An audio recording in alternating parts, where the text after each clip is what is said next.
ESSC13006. I am Madeline Watts, a student of the School of Exercise and Sports Science at Central Queensland University. Today I will be taking you through the effects of physical activity with dementia, a literature review.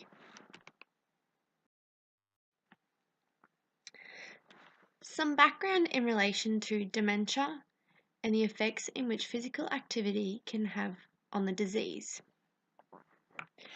Dementia is the most disabling and burdensome health conditions worldwide. Motor decline is associated with disability, cognitive decline, institutionalization, and mortality.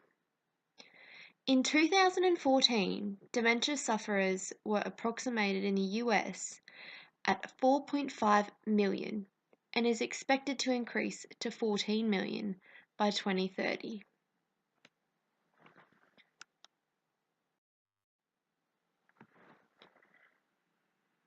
In discovering this research, a number of different methods were utilised. Systematic researching, which were relative to dementia and effects of physical activity. A number of different sites utilised were Google Scholar, PubMed, Science Direct.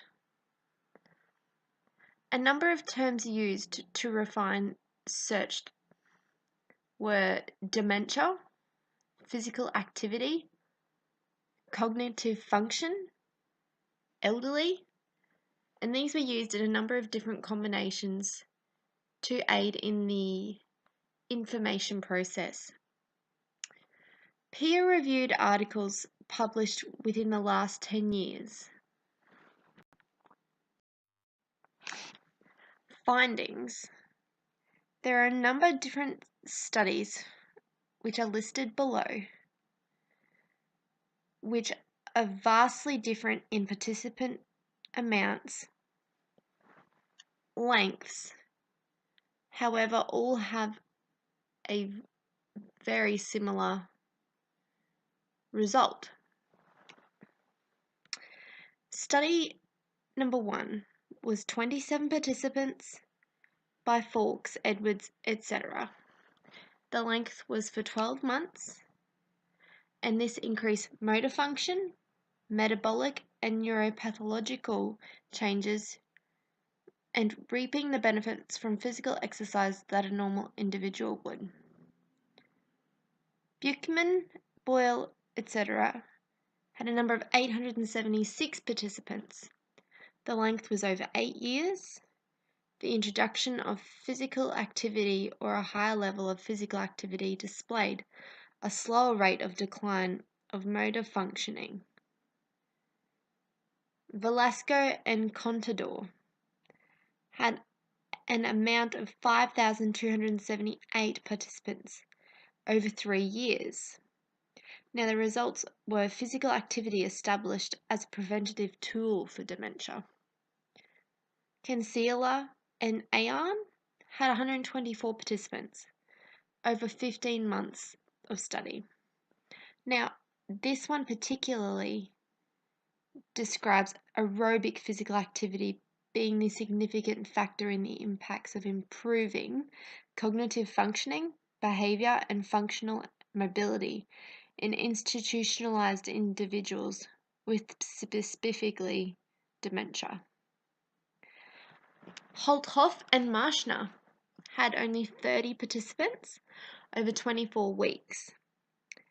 Now, this described as a result of combination of cognitive and physical training aids in enhancing motor function and mobilization.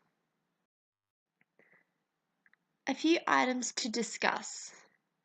Now, it is all round suggested that physical exercise has a positive effect on subjects who live with dementia, and this aids in the decrease and risks of falls and prolonging the body's diminish from other diseases establishing. Research further shows that subjects who participated in up to 7 hours of physical activity weekly had a significantly slower rate of decline in motor function than those who undertook none. It's not understood specifically what physical activities help to increase the motor functioning or slow down the decrease in motor functioning. It also decreases the risk of coronary disease. Research studies undertaken in the future should be developed around those who have far developed dementia in residential care, with carers who can monitor their movements for more helpful statistics. Participants' capacity or progression in the disease may affect the extent of exercise prescription or limitations for studies and effectiveness of the research. Now, furthermore, the B-endorphin is suggested to decrease in dementia patients, leading to mood alterations and resulting in anxiety, depression, and sadness. In conclusion, studies need to identify what can help stop dementia rather than slowing the process down. Physical activity is prevalent in containing the spread of coronary disease in those over 60. Physical activity has high emphasis on the management and maintenance of those who already suffer from dementia. Specific exercise strategies need to be identified rather than the simple fact that physical exercise aids in maintenance. Thank you.